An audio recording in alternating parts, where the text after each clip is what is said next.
Pure consciousness, primordial awareness is beyond conscious and unconscious. It is neither conscious nor unconscious. Just like the sun is the source of life, but it is not alive itself. Yes, it is not alive. Similarly, consciousness, pure consciousness, not witness consciousness, pure consciousness is the source of all this. Yes, all this seems as if it's conscious, a mixture of conscious and unconscious. But consciousness itself is not conscious. Consciousness itself is not conscious. It is beyond both conscious and unconscious. Clear?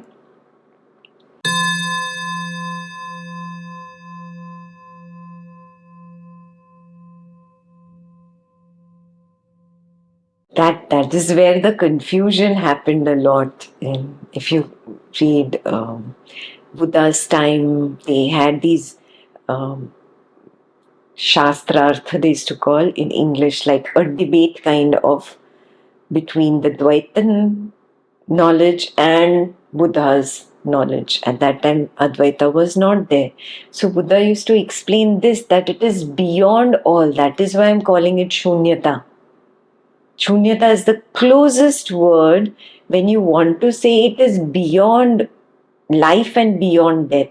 When you want to say it is beyond good and beyond bad. When you want to say it is beyond being conscious and beyond being unconscious.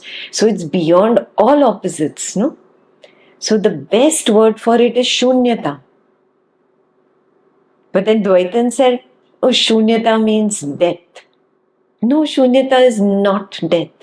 Because from the Shunyata of deep sleep, everything arises and it goes back into deep sleep. So we have to become very clear that in my experiential recognition, I cannot say only the waking world is real, because I experience dream every night. I know for 100% as my own experience. No external person, no external entity has to come and tell me about the existence of my dreams. And I know the absence of both waking and dreaming. I know it for sure. Yes, you ask a little child, did you sleep well in the night? Yes, I did. After the dreams, did you have deep sleep? Yes, I did. I slept well. What was there in deep sleep? Nothing. A child will say that with conviction. There was nothing, Mama. I know my deep sleep. There is no other person that has to come and tell me this. So then how can I say only this waking world is the truth? Then I am lying to myself if I am saying that this waking world is the truth. Yes? And you have to wake up to these things. That's how you have to filter out, use your viveka. Now I just threw out an example. So then only in this waking world I am doing this knowledge and I am doing this, and the rest of the time, what? Am I dead for 7-8 hours of the night? Do I consider my life to be just the 14-16 hours that I am awake? So that means there's life and death every day. What? Explain dreaming and deep sleep, no? Explain your 8 hours to me. You cannot deny it. Nobody can deny that. Do you see that? This is where lots of religious arguments fall flat on their face. You cannot deny the 8 hours. You actually recognize that it is 1/3 of my life. So that means I'm saying that only 2/3 of my life is real and 1/3 is unreal. Oh, wake up. This is childish. It was okay earlier I did it. That's okay. As a child is learning. You let a child mature at his own age. But when he becomes an adult, he says, I cannot do this childish behavior anymore. He tells himself, right? Others don't have to tell him.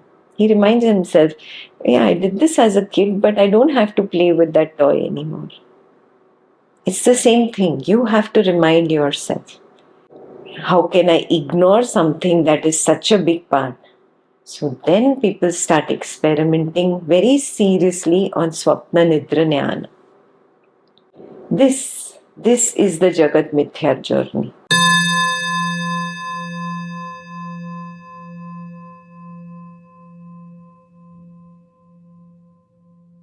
In swimming, when you are swimming one lap from one end to the other end, you put your head down, again you come up, gasp for air, again you go down, again you come up. Don't you do that? That gasp for air is required for you to continue doing that activity. It is your lifeline. Otherwise, you would not be able to swim from one end of the pool to the other end. Similarly, we would not be able to exist in something called the waking state idea without this consciousness. You're breathing in, take it like that. It's the breath of life that keeps the jungle of ideas alive. It's only ideas. This idea arises in nothingness, it dissolves. That dissolution in nothingness is like a split of a mini second. Again, you come up and you recognize it now. That's all that is pure consciousness. That's all that is samadhi. That's all that is meditation. The longer you are in that state, they give it different flavors of samadhi. In that state, when certain thoughts about that state arise, they give it Savikalpa Samadhi. When there are no thoughts about even that state, it's totally like deep sleep. It is Nirvikalpa Samadhi. Just terms given, different terms given to the stages of the same thing. Advaita Vedanta says, why do you want to close your eyes and do it? Of course, some people need to close their eyes and do it first to be able to start recognizing it with open eyes. Fantastic. Use it as a stepping stone. Don't use it as the ultimate last step. It's a stepping stone. I have to start seeing it with open eyes. Oh, moment to moment, things are dissolving. At the blink of an eye, things are dissolving. Even when I'm not blinking, things are dissolving. I can see it. I see that pure consciousness, nothingness, and again there is. This is the truth. This is the truth. That is what my truth is. Just like a swimmer, his truth is life, oxygen. His truth is not the seawater. Like that only, my truth is that nothingness, that into which the idea dissolves. This idea of objectification of Ekta on that computer screen of talking to you, this whole objectification is an idea. This itself keeps dissolving into nothingness, keeps coming up, keeps dissolving, keeps coming up. Aha, this nothingness is my true state. Recognizing that is samadhi. Recognizing that with open eyes is Advaita Vedanta. Simple.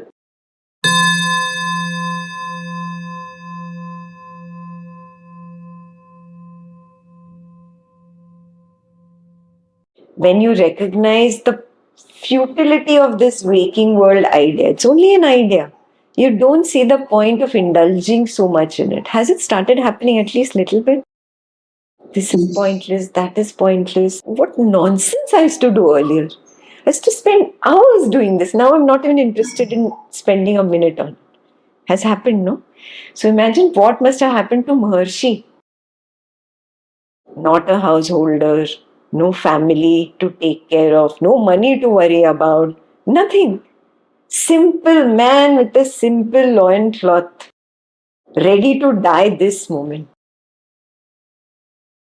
Do you see the level of vairagya there? The less number of attachments, the less number of things to filter out, less effort in viveka. So his vairagya is at another level. So such a person is a rubbish waking state. Absolutely nonsense. Let me just be. That's why also most people who are there, monks, nuns, they prefer just being there. And they don't really sit and do a technique. They're not doing a mantra. They're not doing any breath. They're not doing anything related to the waking body-mind personality. They have completely cut off from this waking body-mind personality, recognizing this is not me. So that clarity is there, and then just being in that pure consciousness is samadhi.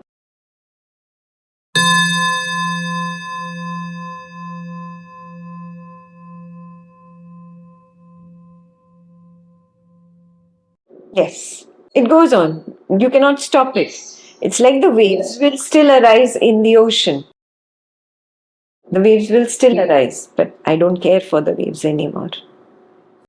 And I only project. No, you will start seeing that, oh, I was projecting this situation. I wanted this to happen.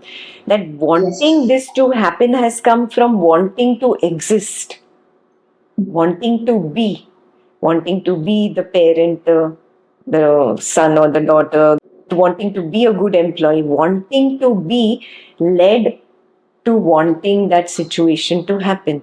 Now I stop projecting only. The projections reduce.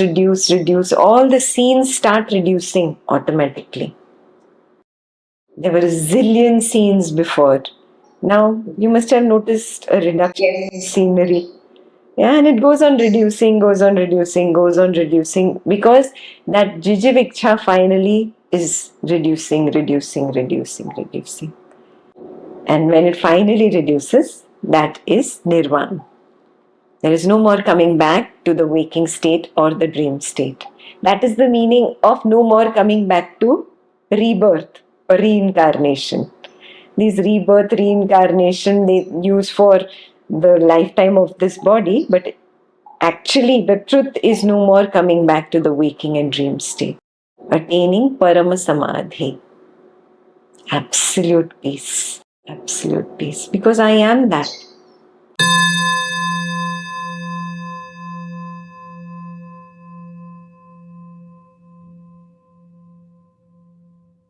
They will, no? They will automatically end when the jijiviksha is gone. There is no external entity projecting. I have projected in the past that I want a Mercedes car. I don't know what is the life of a Mercedes car, but I will assume 30 years, okay? I have not thought the 30 years, but that is the formula for the Mercedes car by the Mercedes manufacturer. So that projection, voluntarily, I did not have 30 years in my head, but projected the Mercedes car. So the shelf life of that Mercedes being there, as long as I don't get into the whole thing of reselling it and all that, is 30 years. It will end at 30. If I get enlightened at 15, I've had the Mercedes for 15, but I have projected the 30, not with the word 30 or the intention 30, but that there is no need for even hating the car to resell it or any attraction of keeping it my car. Both have gone. But now from the 15th year till the 30th year, it has been projected already. You projected it. So jijiviksha, even though is almost gone, but that which has been projected, that much will continue. New projections stop.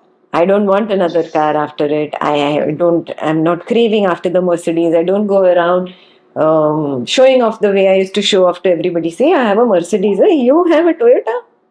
I don't do that anymore. Yeah, all those nonsense things I don't get into anymore. But it is what it is. I don't hate it. I don't love it. I just threw out an example, because in Germany, Mercedes is the most beloved car.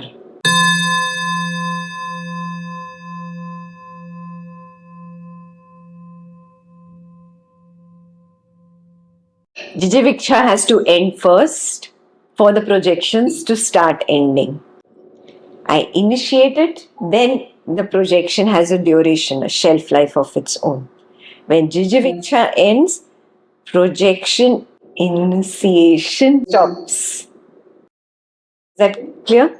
Now it's already projected thing will continue its duration for what it has to continue. I will just see that Arising, dissolving, arising, dissolving, arising, dissolving. That is the test time for, has your Jijiviksha really ended? A continuous test. Again, this does not mean end life, oh, let's commit suicide, all those depressive things, then people go to another end. Yeah. That means those people have not seen Jagat Mithya very clearly. Yeah.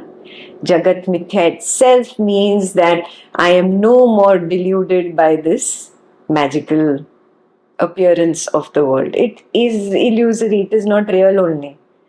Now I'm no more a kid that runs behind the rainbow.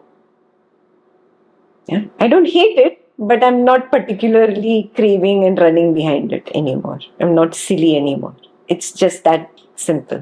I've matured, basically. That's the only thing. Yeah? Somebody who cannot see Jagat Mithya has simply not matured, is still running behind the rainbow. Very clear?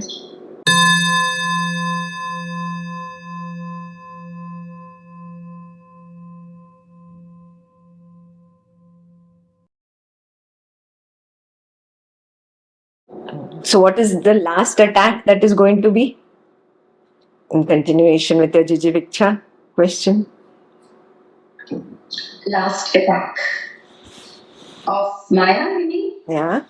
What will be the last attack now that you've heard about all Jijiviksha, projection, ending? To exist, I guess? Yeah. Oh, everything will end.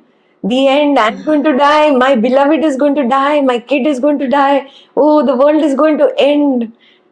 You see that? That big attack is coming. I am warning you before it comes. It's definitely coming today only in the day.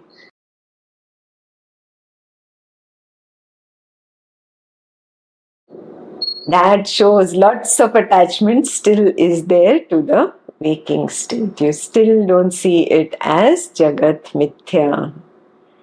If you saw it as Jagat Mithya, this should not come up only. My child is going to die. My beloved. Oh, my beloved is going to die. Oh, my beloved money. My $1 million, multi-million dollars, whatever, $1 billion, how much ever you have. My money, it's all going to go. You are still not clear about Jagat Mithya if this attack happens. Yeah? So if you know about Buddha's story, in his last, if you've seen, when he was just about to get nirvana, he had many attacks. Beautiful women, money, richness, and what Buddha himself was born and brought up in a kingdom with riches. What could lure him? Yeah, he was very clear. Enlightenment, nirvana is what I want. Nothing less than that will do. Do you have that conviction? Nirvana from this nonsense waking state. I'm done. I'm done with this dream. Yeah. Nirvana from this body mind personality, the belief of this body mind personality. I am done. So, this is something that you must really keep asking yourself. This is an inquiry. Am I really done? Do I really want nirvana? I can't say no, first I should get all the knowledge about nirvana, then I'll want nirvana. It doesn't happen that way. You have to want it to get it. You cannot say, I want to get it first, then I'll want it. No, it doesn't happen that way. Super clear?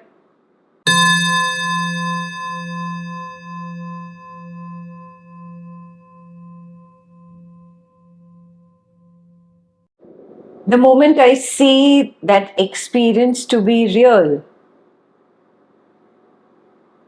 then I've slipped. I'm considering this person to really be the enemy. I'm considering this thing that is happening to be really very important. The body will continue, Veda. It doesn't matter what the body does. The body is a limited thing. The mind is very limited. Yeah? This mind is limited by the conditioning. So the mind and the body will do its thing the way it does in that particular interaction, in that particular situation. The wife will have to continue as the wife. She cannot say, I'm a Jogan. Yeah? So the body mind continues its role, but I have absolute clarity that I am not the one creating the drama. The real crux here is to recognize that the body mind will continue its role as a parent, as a child, as whatever the role is. It might even react in the same way as the child used to react to the parents in the past. I am not reacting. It is not happening to me. This clarity, moment to moment to moment, means I am not slipping. Do you see that? Yeah, now we are all at an age where we will see our elders in the family start passing away. Yes?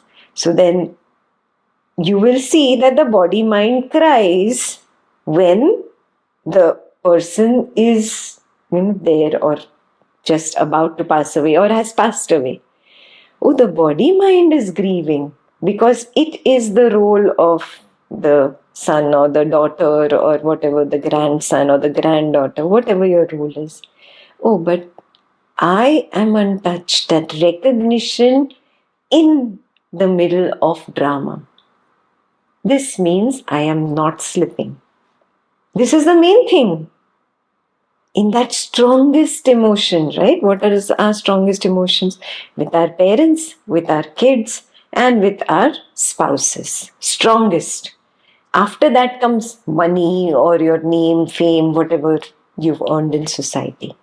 So look at your strongest attachments. There, in the middle of that situation, can you be like Kabir, who is still ready to sing a doha? Yeah. That's what you have to see. The body mind might be doing something, not me. The body mind continues. I have dropped association with it. I am not this. Absolutely clear?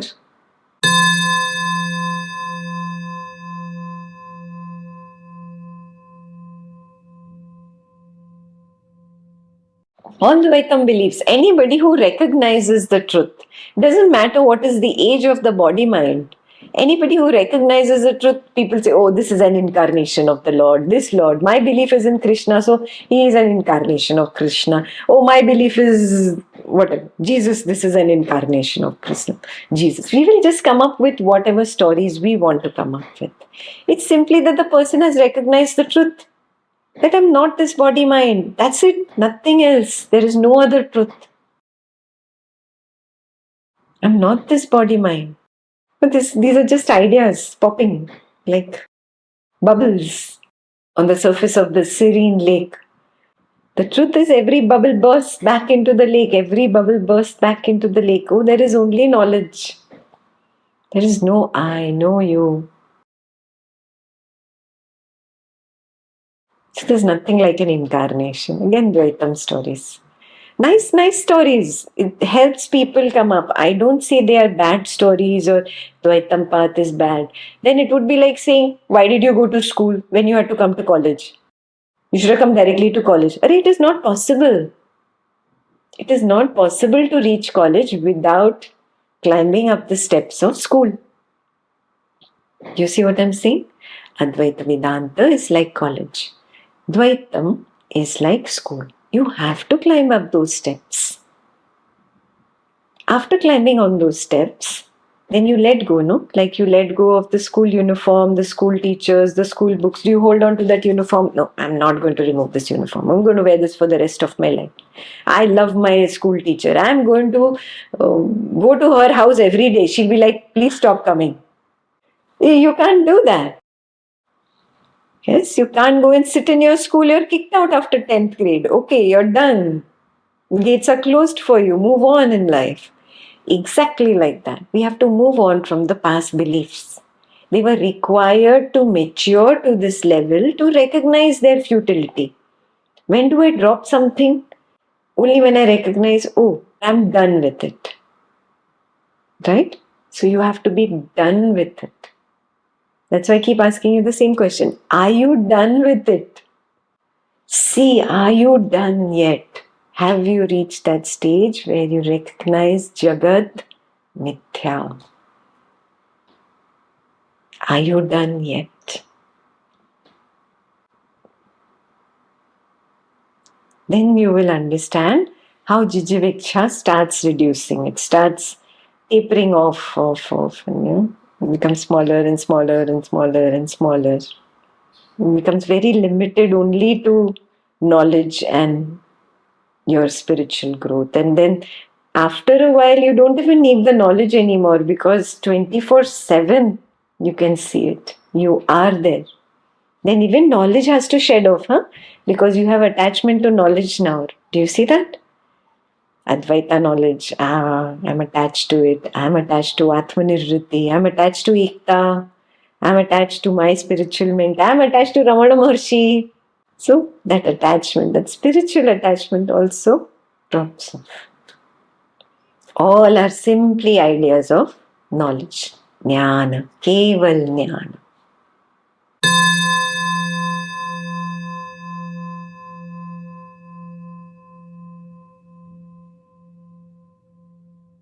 It is your direct experience. Don't you see a zillion dream worlds? Who sees a zillion dream worlds?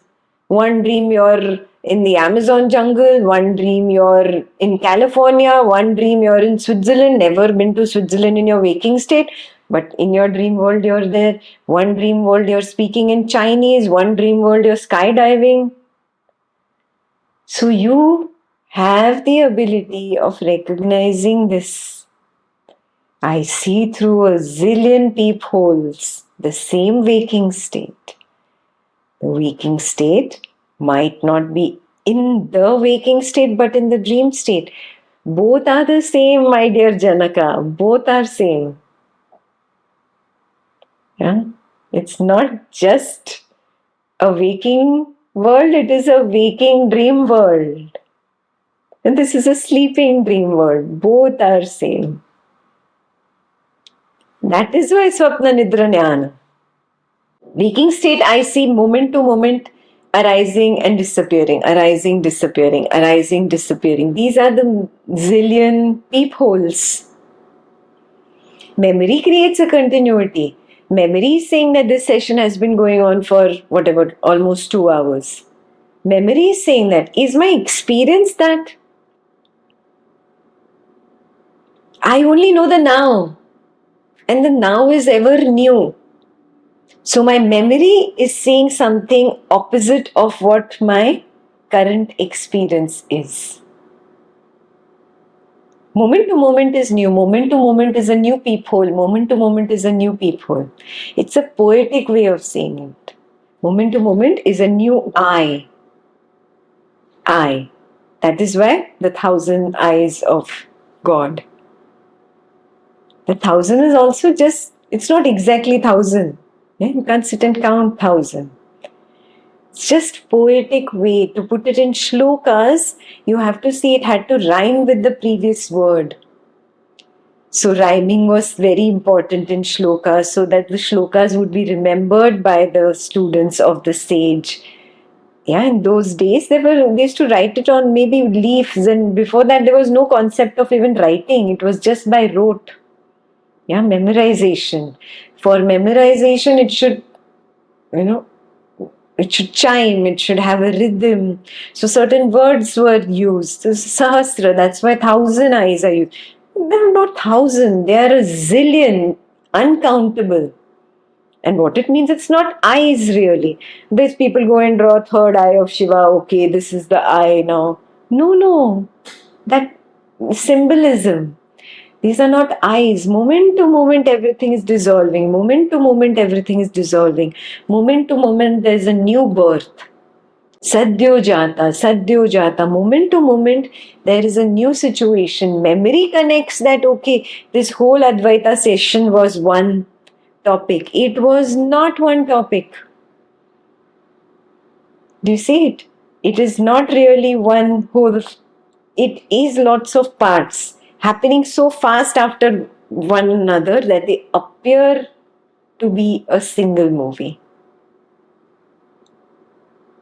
Memory says, oh, I've been sitting here for 2 hours. Body mind believes it. Body mind starts yawning, moving. Do you see that? I am not affected. I am untouched. So this is the whole game of memory, mind, body. It keeps going on. The truth is, moment to moment, there is a new present, a new now. I don't even want to say new now, then people hold on to that also. Yeah? Moment to moment, the truth emerges. Moment to moment. So you are seeing it with waking eyes, in the waking state. Do you get it? Yeah. It's not just the way you see it in dream. These are all ideas. This is only thought. Ekta is only a thought. Moment to moment it arises, it vanishes. Arises, vanishes. There is simply knowledge, keval jnana. No one is knowing anything. Shailaja is not knowing what Ekta is telling. No. There is no two here. There is simply knowledge arising in the form of a wave and going back. Again arising and going back. That's it. Knowledge is also not knowing knowledge. There is no function happening here. Yeah, that was only a stepping stone that I used earlier, that knowing is the only possibility to get here. Now that you come to Ajata, final Ajatavada, now you have to let go of that knowledge.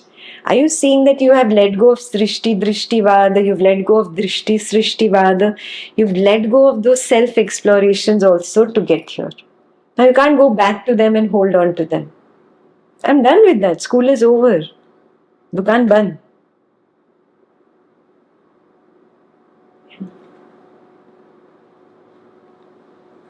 It's over. It's a process of maturing and shedding away. You shed away even what you learned in the first few chapters. You shed away. When you come to the end, oh, I see it as all knowledge. There's nothing, it's all consciousness. Then I don't need to go back to knowing is the only possibility, because now they're contradictory. Do you see that?